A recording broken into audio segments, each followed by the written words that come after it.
let all the children boogie.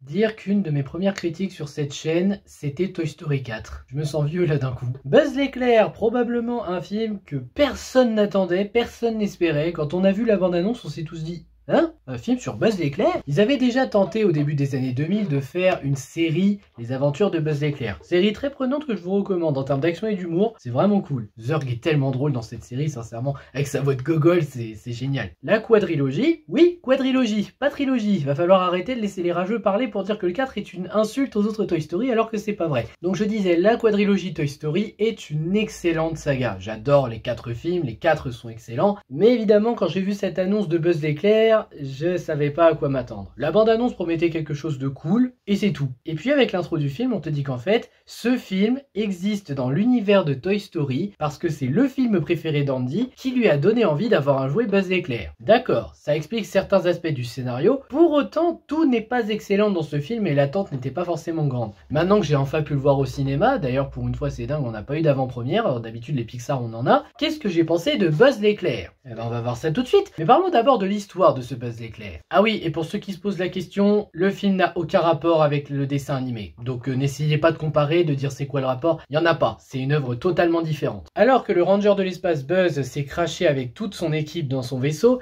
ils sont obligés d'habiter sur cette planète en attendant de trouver une solution pour recréer un nouveau cristal pouvant supporter la vitesse de la lumière. La tâche s'annonce plus difficile que prévu, notamment pour Buzz qui, malgré sa détermination, finit par perdre des années de sa vie. Oui, parce qu'en fait chaque fois qu'il voyageait, il faisait un bond de 4 ans. En ayant enfin trouvé le cristal supportant la vitesse de la lumière, Buzz revient sur la planète mais il découvre que tout a changé. Il y a maintenant un énorme vaisseau qui trône au-dessus de là où se sont installés son équipe, et notamment un grand robot dangereux nommé Empereur Zurg qui cherche à détruire le bouclier. Il trouve alors refuge avec une équipe de seconde main, si on peut l'appeler comme ça, mais vous verrez pourquoi, j'en parlerai quand je parlerai des défauts, et va donc avec leur aide et son chat Sox trouver une solution pour essayer de rétablir tout ça et permettre à tout le monde de rentrer chez eux. En gros, c'est l'histoire du film. J'avoue que c'est pas facile de résumer ce film Buzz l'éclair. Et qu'est-ce que j'ai pensé de ce film Buzz l'éclair? Alors déjà, avant de le voir, j'avais lu quelques critiques no spoil qui disaient que c'était comme Toy Story 4 et que ça souillait la licence. Je pense, même si je respecte les goûts, qu'on ne peut pas lutter contre la connerie humaine au point de dire que Toy Story 4 souille la licence. Et ce Buzz l'éclair, oui, il est clairement pas à la hauteur des 4 Toy Story, c'était même évident, mais est-ce qu'il est mauvais? Non. Déjà, le ton est donné dès le début. On nous avait dit que c'était le film préféré d'Andy. Donc, forcément, en sachant ça, on savait que le film serait probablement centré dans la pure action et le spectacle. Ce qui est le cas, mais il y a quand même un scénario derrière. C'est pas un excellent film, c'est pas un excellent Pixar, c'est même un des Pixar où tu dirais c'est sympa mais sans plus. Après, c'est loin d'être le pire Pixar aussi, hein. Cars 2 était largement pire pour moi. Mais le film n'est pas mauvais, il est juste sympa, il se regarde. Si t'es fan de Buzz, peut-être que t'aimeras, sauf si t'es trop fan, bien évidemment, du dessin animé des années 2000, ou que t'es pas content que ce soit pas Richard Darbois qui fasse Buzz l'éclair, mais ça je vais y revenir en parlant justement de certains critères. Mais en attendant, le film en lui-même, sympathique, ça se regarde, j'ai apprécié, pur SF en fait, c'est vraiment un film qui se concentre sur la SF, et c'est pas une mauvaise idée d'avoir fait un film comme ça. Notamment quand le point de vue de ce film central, c'est que ça s'adresse aux enfants, mais c'est sûr que les adultes seront moins comblés. On va d'abord parler des défauts, à commencer par les personnages secondaires. Alors, comment vous dire, j'ai rien à dire sur Sox et Alicia parce que je les apprécie et on en reparlera du pourquoi dans la partie positive. Par contre, Mo et Darby, c'est une autre histoire. En fait, ce sont deux compagnons de route qui sont un peu des rejetés. En fait, ce sont deux compagnons qui ont rejoint Izzy et il n'y a rien à dire sur eux en fait. Ils sont juste là pour faire rire et se rendre utiles de temps en temps. Déjà, deux personnages comme ça, c'est peut-être un peu trop, je préfère le dire. Peut-être que un des deux seulement aurait suffi. Puis leur développement est assez prévisible. On en a un qui a trop peur et donc finalement après, oh là là, je vais devenir courageux pour pouvoir devenir un ranger de l'espace. L'autre qui est une ancienne délinquante qui avait volé un vaisseau, qui adore fabriquer des bombes avec n'importe quoi. On est sûr que son don va servir à quelque chose à un moment donné. Bref, dans la majorité, les deux personnages là, c'est pas génial. Surtout qu'au final, certes, ils se rendent utiles de temps en temps, mais ils sont surtout là pour faire des blagues. Ce sont juste des comic relief, faire les zouaves et se faire accepter tel quel, et à la fin, ouais, on a quand même eu notre objectif et on continue de faire les débiles. Ouais, j'avoue que j'ai pas beaucoup apprécié ces deux personnages et qu'ils étaient peut-être dispensables. Bon, maintenant on va parler du doublage français que j'ai pas beaucoup à critiquer en dehors de certains rôles, notamment qui fait la voix de Buzz l'éclair. Alors je tiens à le dire tout de suite, je ne déteste pas François Civil, je l'aime beaucoup, même Le Chant du Loup,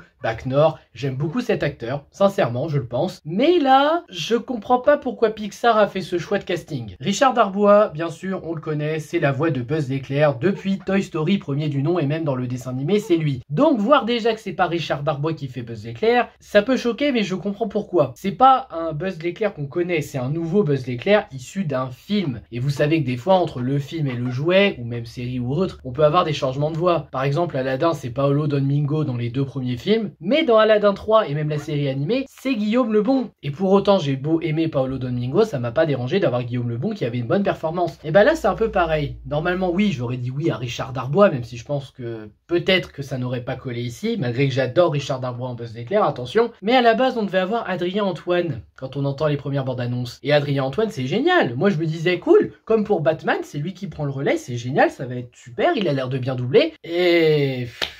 je sais pas quoi dire là, parce que on a eu François Civil. François Civil qui déjà, je rappelle, n'est pas un comédien de doublage, c'est un acteur. Et contrairement à Pierre Ninet, je crois qu'il n'a pas d'expérience dans le doublage, parce que Pierre Ninet, il a eu des coups d'essai, il a eu Croman, et après il a eu Toy Story 4. Et en vrai, lui, en fourchette, il passait bien. Mais là, Pixar, je comprends pas pourquoi vous avez mis François Civil dans le rôle de Buzz l'éclair. Pourquoi ne pas avoir gardé Adrien Antoine? Alors oui, j'aurais largement préféré avoir Richard Darbois ou Adrien Antoine, comme c'était dans la bande-annonce, que d'avoir François Civil, parce que François Civil, il essaye, mais il y a des moments, et ça s'entend, il n'arrive pas à doubler correctement. Aussi, dans l'introduction, il y a un moment que je n'aime pas, ou plutôt un personnage qui ne sert à rien, c'est le stagiaire qui accompagne Buzz et Alisha. Featheringhamstan.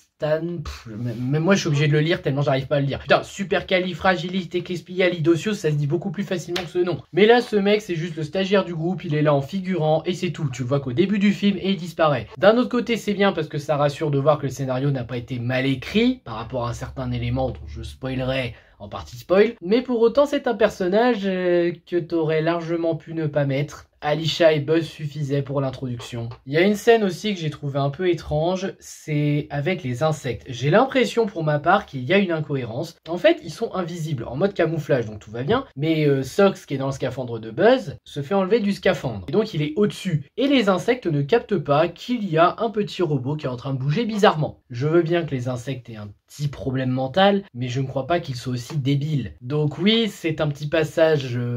terme pour moi incohérent, même si c'est pas trop grave. Un autre problème du film, l'humour. L'humour est beaucoup trop enfantin, n'arrive pas à faire rire. Quoique, si, les moments avec Sox, ils font rire. Enfin, quelques-uns. Mais les autres moments ne font pas rire. À aucun moment, j'ai eu envie de sourire, de rigoler. En dehors de quelques blagues de Sox, j'ai pas ri. Et encore une fois, c'est pas aidé par les deux compagnons de route d'Izzy, qui sont pas très drôles à mes yeux. La tension n'est pas très efficace. Franchement, il n'y a pas grand-chose à dire. La SF est bien gérée, bien sûr, et la mise en scène aussi. Mais j'arrive pas à croire à cette petite tension. L'émotion c'est pareil, elle est poussée mais je trouve qu'elle est pas assez poussée, on ressent pas assez de choses. On a eu des Pixar qui se voulaient plus touchants avant, c'est peut-être pour ça aussi. Mais l'émotion est un peu problématique. Et enfin le dernier défaut que je donnerais du film, les scènes post-génériques. Il y en a 2 sur 3 qui servent à rien, je vous expliquerai pourquoi en partie spoil, parce qu'il faut pas que je spoil ceux qui n'ont pas vu le film. Pour le reste, le film s'en sort assez bien, c'est pas d'une énorme qualité d'écriture mais c'est quand même d'assez bonne qualité, même en termes de personnages principaux. Donc bien évidemment on a Buzz l'éclair doublé par François Civil. C'est un ranger de l'espace qui est imbu de lui-même, qui pense qu'il peut tout accomplir parce qu'il est Buzz l'éclair, qu'il est le plus grand ranger de l'espace qui existe. Et ça en fait un personnage principal assez prévisible dans son évolution, mais on le savait déjà vu qu'on connaît Toy Story 1, je pense, on le connaît tous, et ça reste intéressant. Buzz l'éclair ici est un personnage principal qui se tient par rapport à ses actions, mais aussi aux conséquences de ses actions et à la réflexion qu'il a par rapport à ce qu'il doit faire et ce qui est le plus important. Donc oui, Buzz en tant que personnage principal ici se tient très bien. Même le fait qu'il ne lâche jamais, qu'il veut toujours accomplir sa mission quoi qu'il arrive, ça aussi ça joue sur sa personnalité. Pas très attachant au départ, notamment à cause du fait qu'il pense qu'il peut tout accomplir, qu'il est parfait, etc., etc. Mais quand même un personnage qui se tient et qui est intéressant à suivre. Après on a Sox doublé par Michael Gregorio. C'est un petit chat robot qu'Alisha Alisha a confié à Buzz pour qu'il prenne soin de lui, j'aime ce robot. C'est pas le comic relief le plus drôle que j'ai pu voir dans un film, y compris dans un Pixar et un Disney, mais je reconnais sans problème que Sox, non seulement il est attachant dans ses envies d'aider Buzz, avec ses manières de chat aussi, parce que malgré que ça soit un robot, il a des manières de chat, et j'adore ça. En fait, Sox, c'est un peu la petite tête pensante, c'est l'intello du groupe, mais qui t'aide à craquer les codes, à découvrir ce qu'il faut faire, etc.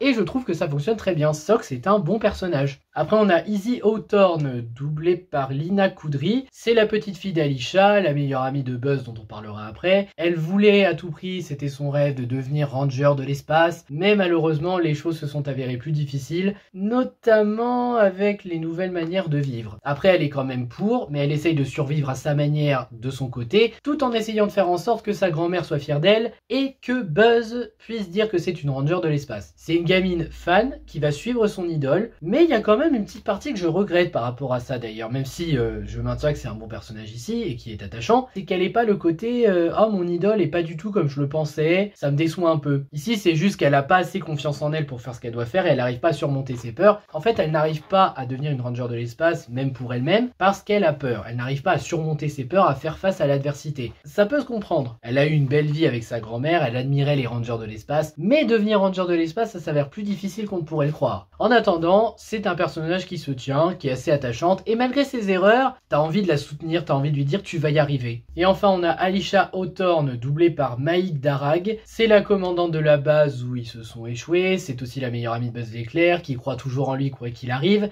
et qui fait de son mieux pour prendre soin de lui malgré qu'on la voit peu de temps. Et sincèrement, pour le peu qu'on la voit, c'est une amie très attachante. Je suis très content d'avoir pu la connaître, et sincèrement je comprends pourquoi Buzz l'aimait autant, surtout quand tu connais le passé entre les deux, c'est vraiment beau. On va passer bien évidemment au méchant Zurg, l'empereur Zurg, doublé par Jean Barnet, qui est arrivé sur cette planète avec une armée de robots, qui semble vouloir la conquérir, et il est obsédé par l'idée de poursuivre Buzz, mais on sait pas pourquoi. On le découvrira bien sûr au bout d'un moment, mais je vous le dirai en partie spoil. Et sincèrement, ce personnage me surprend beaucoup, à la fois pour son identité qui n'en avait pas en fait, maintenant que j'y pense. Dans Toy Story et Buzz l'éclair, Zurg n'avait pas d'identité, on savait pas qui c'était juste l'empereur Zurg. Et là, non seulement il a une identité inattendue qui fonctionne, même si ça remet en cause une phrase de Toy Story 2, mais ce qui m'impressionne, c'est qu'ils ont réussi à en faire un méchant classe. À la base, pour moi, Zurg, c'était une parodie de Dark Vador, notamment dans Toy Story 2. Mais là, ils ont vraiment réussi à en faire un méchant classe, à prendre au sérieux à 100%. À aucun moment, l'empereur Zurg ne rigole. À aucun moment, il te donne envie de rire, il a un humour forcé. Là, t'as un véritable méchant dangereux et classe. Je commence à comprendre pourquoi les gosses adorent ce film. Après, moi, de mon point de vue adulte, c'est bien de l'avoir fait classe, développé et tout ça. C'est pas un des meilleurs méchants que j'ai vu de ma vie. Mais je reconnais que c'est un méchant qui fonctionne très bien dans cette histoire. Ils ont réinterprété Zurg, mais d'une manière intéressante.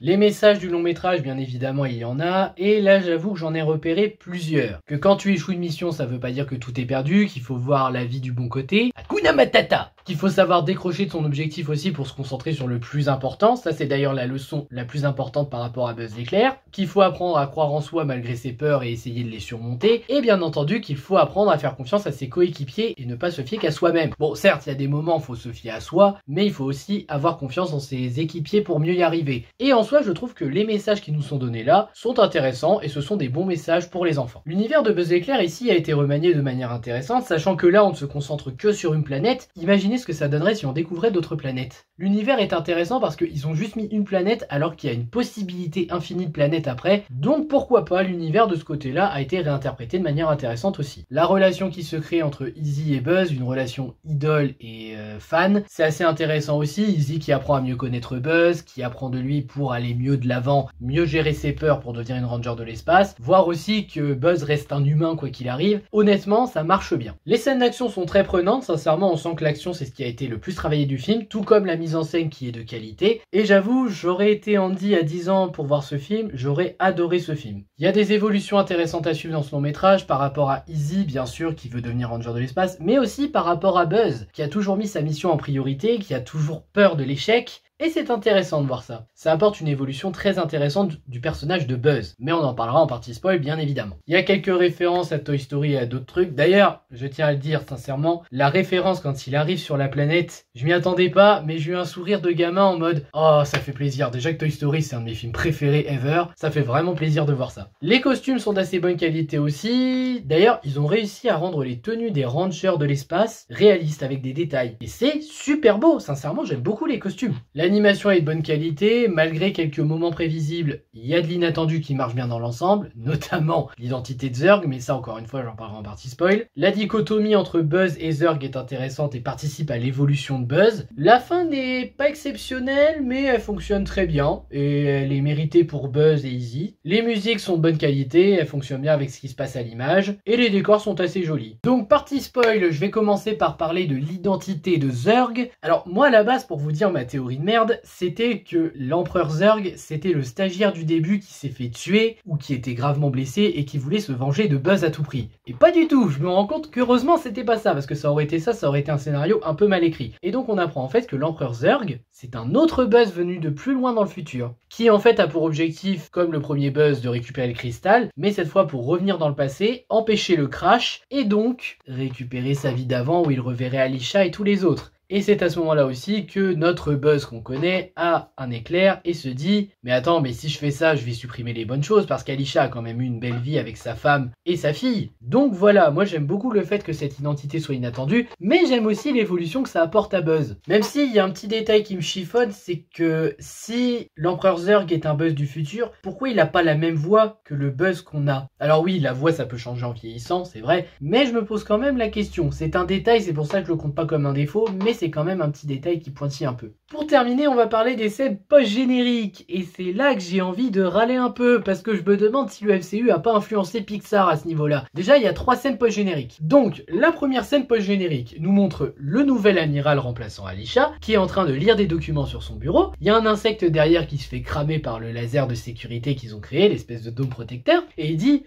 « le dôme laser », histoire de vanter les mérites de cette invention. Alors là, vous avez eu une scène post-générique complètement inutile, même en tant que petit bonus, et même si elle dure pas longtemps, ça servait à rien de mettre une scène comme ça. La deuxième scène nous montre le robot du campement d'Izzy et des autres, qui est toujours en train d'expliquer la route alors qu'il est tout seul depuis au moins 2 voire 3 jours. Parce qu'à la fin, je pense qu'il s'est écoulé plus de jours le temps qu'ils se préparent avec leur nouvelle tenue et qu'ils deviennent des rangers de l'espace. Encore une fois, je suis pas sûr que cette scène était intéressante, surtout que ce robot, on en avait rien à faire, c'était même pas un vrai personnage, donc on oublie. Et enfin, on a la troisième scène post-générique, qui est la plus intéressante du lot, où on voit le robot Zurg, ou du moins le robot de Buzz du futur, qui finalement se rallume, donc il est pas mort. Oui, ça annonce une suite probable. C'est la seule scène qui vaut la peine. Mais même en sachant que t'as attendu ça en tant que dernière scène et que c'est la seule qui te fait plaisir, les 2 autres sont vraiment une perte de temps. Mais bon, au moins il y a la troisième scène qui marche, mais les 2 premières étaient largement dispensables. Voilà, je pense que j'ai pas grand chose à ajouter, donc je vais redire ce que j'ai dit et que j'assume. Buzz l'éclair, c'est un film sympathique qui plaira surtout aux enfants plutôt qu'aux adultes, mais les fans de Buzz pourront peut-être trouver leur bonheur s'ils ne sont pas allergiques au fait que ce ne soit pas Richard Darbois qui refait Buzz l'éclair. En même temps, encore une fois, c'est une version différente de Buzz, donc je pense qu'on peut laisser passer le fait que ce soit pas Richard Darbois. Mais même sans ça, le film est réellement sympathique. Au moins, en tant que film de SF, il est réellement divertissant